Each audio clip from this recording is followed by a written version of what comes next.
नमस्कार, मैं हूं श्रद्धा। आप देख रहे न्यूज 24 मध्य प्रदेश छत्तीसगढ़।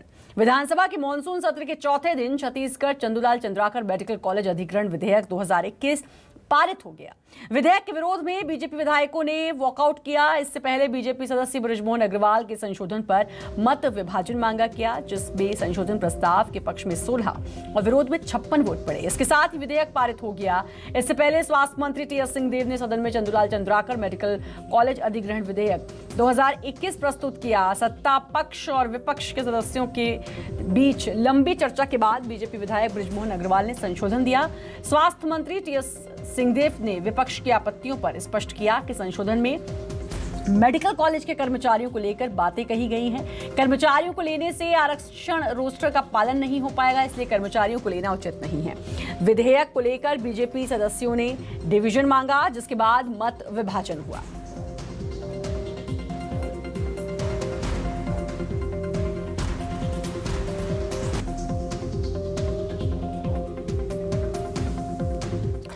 और वहीं इस पूरे मामले पर विपक्ष ने निशाना साधा तो वहीं सत्ता पक्ष ने भी पलटवार किया।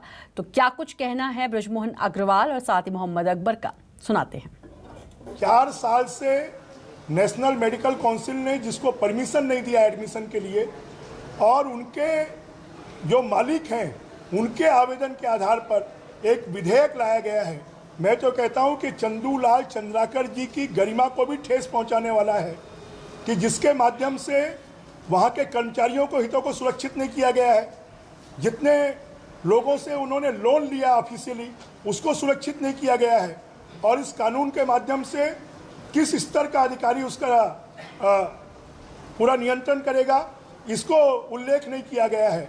तो निश्चित रूप से सरकार की मंशा को कई संदेहों को जन्म देता है कि सरकार में बैठे हुए लोगों के नज़दीकी लोगों को फायदा पहुंचाने के लिए और ये कानून लाया गया है।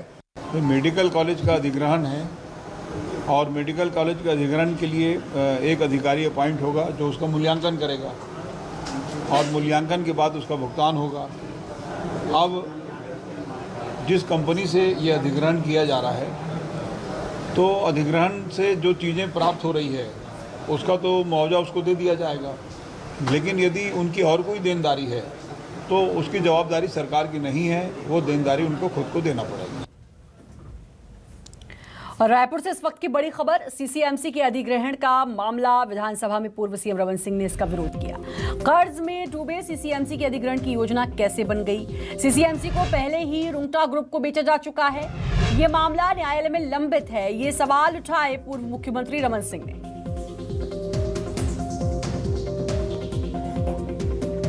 जब किसी इंडस्ट्री को अधिग्रहित किया जाता है तो इंडस्ट्री बैंक उसको ताला लगा देती है और बैंक को पैसा दिया जाता है इंडस्ट्री के लिए। यहाँ मेडिकल कॉलेज के लिए बैंक को पैसा ना देकर इनके शेयर होल्डरों को पैसा दिया जा रहा है। तो ये ऐसे बहुत सारे लेकुना हैं जिसको हमने कहा कि इसका हम विरोध करते हैं, और आप यहाँ कर भी दोगे तो न्यायालय से इसको निश्चित रूप से संज्ञान में लेगा। करीब 60 बच्चों ने जाकर न्यायालय से उन्होंने अपने स्थानांतरण के लिए याचिका लगाई है, और इस याचिका में 2 मामले विचाराधीन हैं। एक, इस मेडिकल कॉलेज को कई बार खरीदा गया, रुंगटा ने खरीद लिया, रुंगटा से एग्रीमेंट हो गया, एग्रीमेंट के दस्तावेज बन गए, 35-40 करोड़ रुंगटा को दे दिया गया। उसके बाद कोई मामला रुका और आज वो न्यायालय में पैसे के विवाद को लेकर रुंगटा कॉलेज पड़ा है। एक विवाद ये पड़ा है जो न्यायालय में है, दूसरा बच्चों का एडमिशन के लिए है। मध्य प्रदेश के 5 लाख से ज्यादा शासकीय अधिकारी और कर्मचारी एक दिन की हड़ताल पर रहे। पदोन्नति प्रक्रिया, एरियर राशि के भुगतान से लेकर महंगाई भत्ता, गृह भाड़ा जैसी कई मांगों को लेकर कर्मचारियों ने हड़ताल की। वहीं इस मुद्दे पर राजनीतिक पार्टियां भी समर्थन में उतर आई। कमलनाथ ने कर्मचारियों की हड़ताल का समर्थन किया। कमलनाथ ने कहा कि वे कर्मचारियों की मांगों का पूरा समर्थन करते हैं, उनके हर संघर्ष में उनके साथ पार्टी खड़ी है। पूर्व सीएम ने सोशल मीडिया के माध्यम से ट्वीट करते हुए कहा कि कांग्रेस कर्मचारियों की मांगों का पूर्ण समर्थन करती है।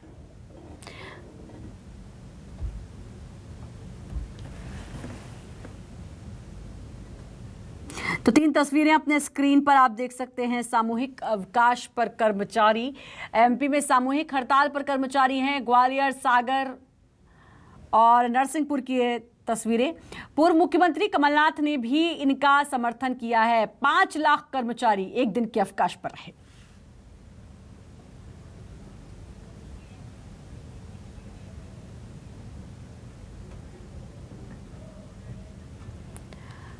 तो कमलनाथ ने इन कर्मचारियों का समर्थन किया है। 5 लाख कर्मचारी एक दिन के अवकाश पर रहे। नरसिंहपुर, सागर और ग्वालियर से ये तस्वीरें आप देख सकते हैं। 3 तस्वीरें आपके स्क्रीन पर हैं और इन कर्मचारियों की मांगे नहीं मानने पर इन्होंने ये अवकाश किया, एक दिन के अवकाश पर रहे, जिसमें इनको पूर्व मुख्यमंत्री कमलनाथ का समर्थन भी मिला। मध्य प्रदेश के 5 लाख से ज़्यादा शासकीय अधिकारी और कर्मचारी एक दिन की हड़ताल पर रहे और 3 तस्वीरें हमने आपको दिखाई। तो शासकीय कर्मचारी एक दिन की हड़ताल पर रहे। इनकी मांगे पदोन्नति प्रक्रिया, एरियर राशि के भुगतान से लेकर महंगाई भत्ता, गृह भाड़ा जैसी कई मांगों को लेकर कर्मचारियों ने हड़ताल की। वहीं इस मुद्दे पर राजनीतिक पार्टियां भी समर्थन में उतर आई।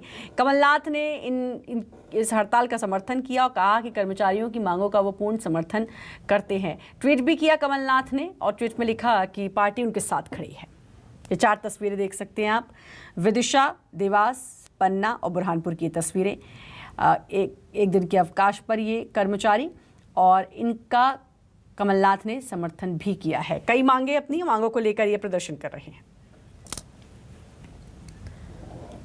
जबलपुर में लोकायुक्त ने बड़ी कार्रवाई की है। लोकायुक्त की टीम ने नगर निगम में दबिश देकर अतिक्रमण दल के प्रभारी उमेश सोनी और पंकज केवट को 10,000 रुपए लेते हुए रंगे हाथ पकड़ा है।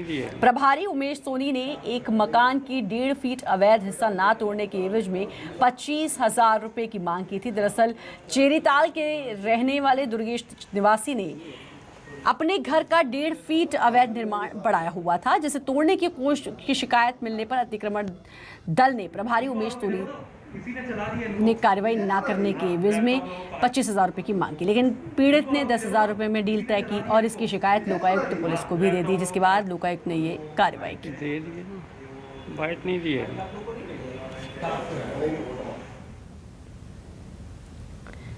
मध्य प्रदेश में लगातार भ्रष्ट अधिकारी और कर्मचारियों की पोल खुल रही है। प्रदेश में आए दिन लोकायुक्त किसी न किसी जिले में कार्रवाई कर रही है। ताजा मामला रीवा से सामने आया है, जहां पर डॉक्टर को लोकायुक्त ने 10,000 की रिश्वत लेते रंगे हाथ पकड़ा है। डॉक्टर ने एमएलसी बनाने के एवज में 50,000 रुपये रिश्वत की मांग की थी और 20,000 में तय हुआ था मामला विंध्य क्षेत्र के सबसे बड़े संजय गांधी हॉस्पिटल का है, जहां अस्पताल में पदस्थ सीएमओ डॉक्टर अलख प्रकाश ने एमएलसी रिपोर्ट तैयार करने के एवज में शिकायतकर्ता से 50,000 की मांग की। 20,000 में जाकर ये मामला तय हुआ, जिसे फरियादी ने 3 किस्तों में देना स्वीकार किया। फरियादी ने 5,000 की 2 किस्त दी और अब तीसरी किस्त 10,000 रुपये देने के लिए आया था।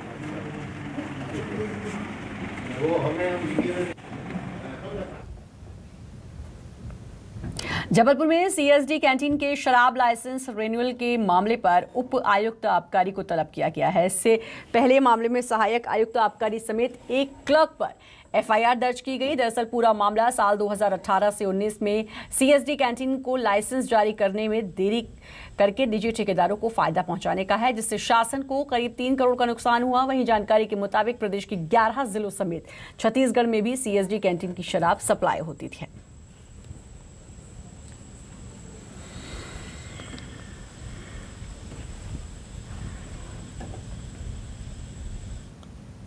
छत्तीसगढ़ में एसीबी में सालों से लटके मामलों पर होने वाली सुनवाई अब टल गई है। अब सुनवाई 3 अगस्त को होगी। दरअसल एक पत्र को कोर्ट ने जनहित याचिका मानते हुए इस पर सुनवाई कर रही है। पत्र में प्रदेश के 90 अफसरों पर भ्रष्टाचार के आरोप हैं। इस मामले पर कोर्ट ने राज्य सरकार से जवाब मांगा था, जिसे सरकार की ओर से दाखिल कर दिया गया है। दरअसल पूर्व की रमन सिंह की सरकार के दौरान 2016 में विधानसभा में अफसरों के पर भ्रष्टाचार का मुद्दा उठा था। उस समय विधायक देवजी भाई पटेल ने इसे लेकर सवाल उठाया था, जिसके बाद सरकार की ओर से लिस्ट भी विधानसभा में सौंपी गई थी।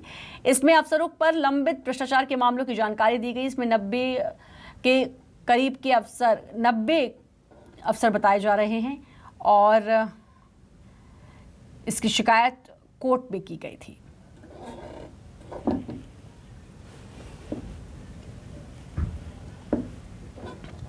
रायपुर में इन दिनों आंगनबाड़ी कार्यकर्ताओं से ठगी के मामले सामने आ रहे हैं। कुछ ठग उन्हें आंगनबाड़ी कार्यकर्ता के सुपरवाइजर के रूप में प्रमोशन दिलाने की बात कहकर पैसों की मांग कर रहे हैं। अब तक 4 करोड़ रुपए की ठगी का मामला सामने आया है। कुछ ठग बड़े पद पर सरकारी नौकरी दिलाने की बात कहकर आंगनबाड़ी कार्यकर्ताओं से आसानी से ठगी करते हैं। हैरानी की बात यह है कि आंगनबाड़ी कार्यकर्ता काफी आसानी से ठगों के झांसे में आने लगी हैं और कई ठग मंत्रालय संचालनालय तक अपनी पहुंच बताते हुए सक्रिय हैं।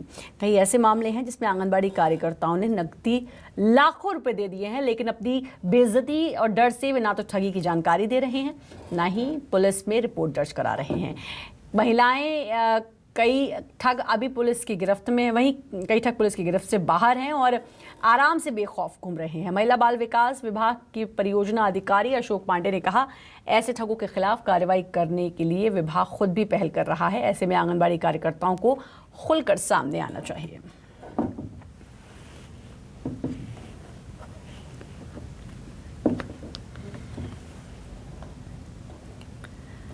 छत्तीसगढ़ में एक ऐसी घटना सामने आई जिसे लेकर विधानसभा तक में हंगामा मच गया। घटना थी चलती कार से एक युवती को फेंकने की। यह खबर जैसे ही स्थानीय लोगों से पुलिस और पुलिस से मीडिया में आई, इसकी गूंज विधानसभा तक सुनाई पड़ने लगी। और दरअसल ये खबर आई कि उरला इलाके में एक युवती को कार से फेंका गया है। स्थानीय लोगों ने इसकी सूचना पुलिस को दी। उरला पुलिस मौके पर पहुंची। पुलिस ने युवती को बेहोशी की हालत में अंबेडकर अस्पताल में भर्ती कराया। क्योंकि विधानसभा का सत्र चल रहा है, लिहाजा मौका मिलते ही विपक्ष ने इस मामले को लपका और इस मसले को सदन में उठाया। बीजेपी के वरिष्ठ विधायक बृजमोहन अग्रवाल ने सदन में कहा कि राज्य में कानून व्यवस्था चरमरा गई है। हालांकि अब इस मामले में पुलिस की ओर से एक अलग कहानी बताई जा रही है। एएसपी तारकेश्वर पटेल ने युवती को कार से फेंकने की घटना से पूरी तरह इनकार कर दिया। एएसपी पटेल का कहना है, ऐसी कोई घटना दर्ज नहीं हुई। उरला इलाके में बेहोशी की हालत में युवती जरूर मिली है, लेकिन उसे कार से नहीं फेंका गया।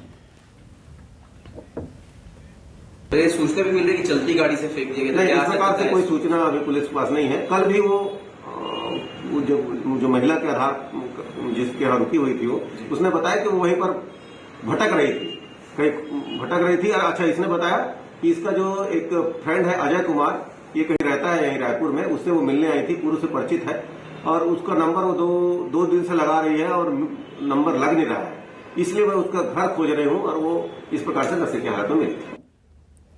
और CLAT 2021 का परिणाम जारी। दिव्यांशी शुक्ला ने हासिल किया छत्तीसगढ़ में पहला स्थान। देश में रायपुर की बेटी ने 27वां स्थान हासिल किया है और 23 जुलाई को इसकी परीक्षा हुई थी। इस साल 62,106 परीक्षार्थी शामिल हुए थे। ऑनलाइन पढ़ाई मुश्किल थी, दिव्यांशी ने कहा।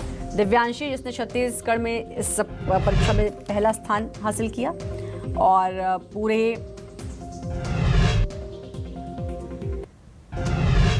मेरी ऑल इंडिया रैंकिंग 27 है और मेरी छत्तीसगढ़ रैंक 1 है।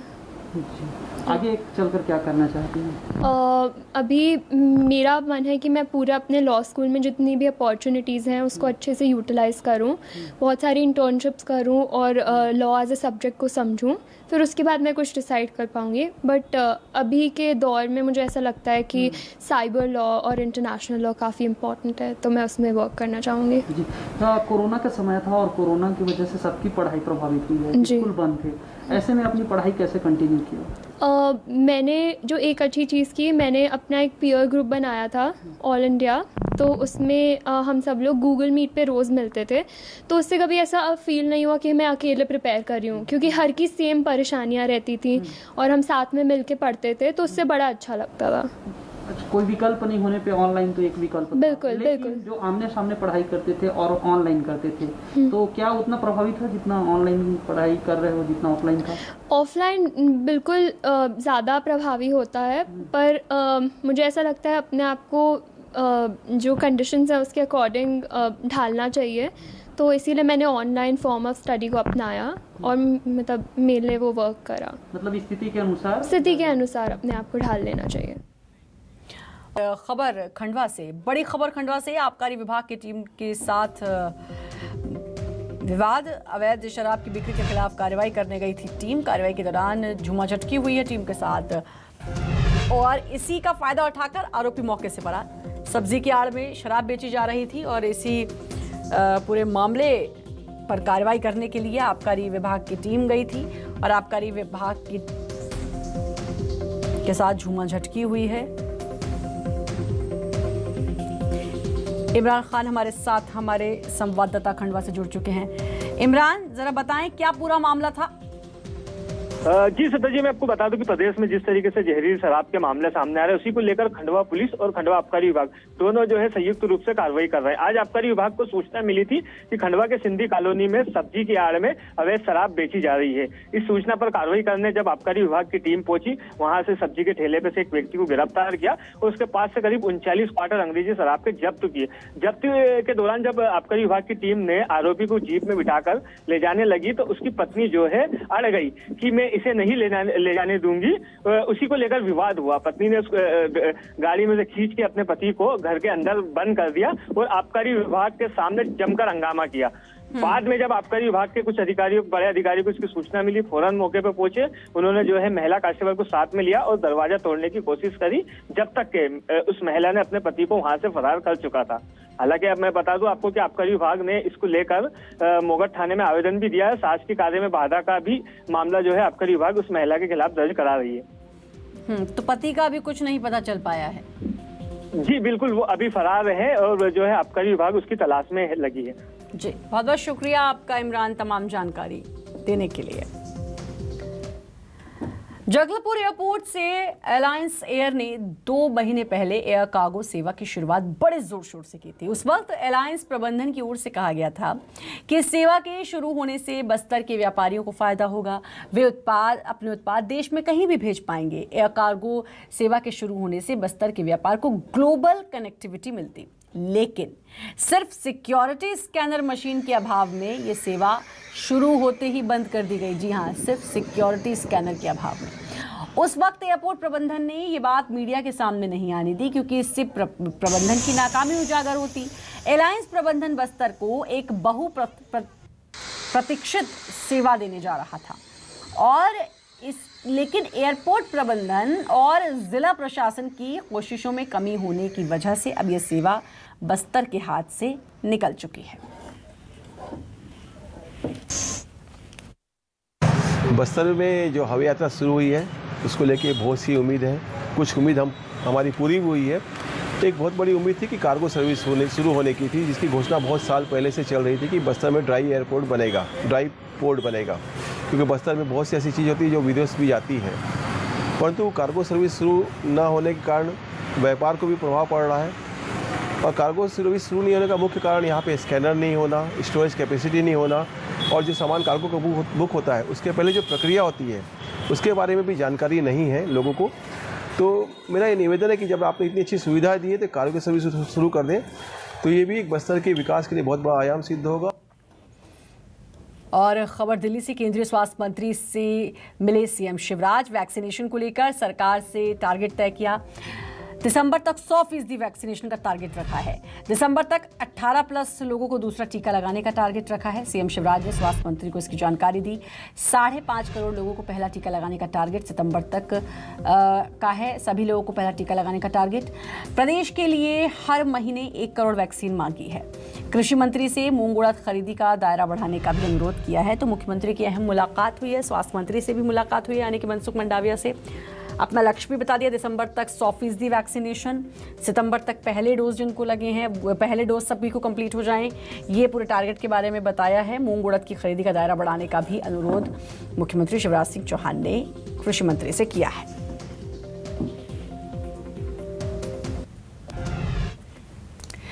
जब निराशा के बादल चारों तरफ से घेर ले, तब भी उम्मीद का दामन नहीं छोड़ना चाहिए।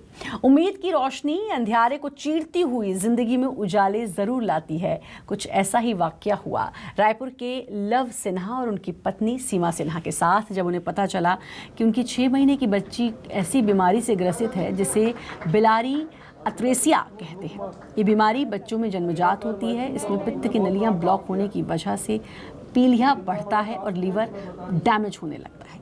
सिर्फ 4-6 महीने में ही मृत्यु भी हो सकती है। बच्ची के साथ पास 1 या 2 महीने का वक्त है। ऐसे में लिवर ट्रांसप्लांट के अलावा कोई अन्य उपाय नहीं है। पिता ने तुरंत एक कठिन निर्णय लिया, बच्ची को अपने लिवर का एक हिस्सा देने का फैसला लिया। फिर अस्पताल के डायरेक्टर डॉक्टर संदीप दवे के मार्गदर्शन में इस ऑपरेशन को एक मिशन का रूप दिया गया और इस ऑपरेशन में सरकार ने मदद की। सरकार ने ऑपरेशन के लिए 18 लाख रुपए दिए और बच्ची का लिवर ट्रांसप्लांट। बड़ा काम किया कि मैं बता नहीं सकता। बहुत बड़ा। डॉक्टरों की टीम बहुत अच्छी है, उन्होंने सारी चीज़ें हमको समझाया, लीवर ट्रांसप्लांट के बारे में बताए और खतरे को देखते हुए भी मैंने अपनी लीवर ट्रांसप्लांट करने का निर्णय किया। मैं उनके पिता का सबसे ज़्यादा आभारी हूँ, क्योंकि एक बच्ची को एक पिता ने अपना लीवर दिया और ये सबसे बड़ी बात थी। इस प्रत्यारोपण में अगर आप सबसे बड़ी यूएसपी अगर कोई हो सकती है तो मेरे ख्याल से उनके पिता का अपनी बच्ची को लीवर देना है। और इसी के साथ फिलहाल इस बुलेटिन में इतना ही, लेकिन बाकी खबरों के लिए लगातार बने रहिए न्यूज़ 24 मध्य प्रदेश छत्तीसगढ़ के साथ।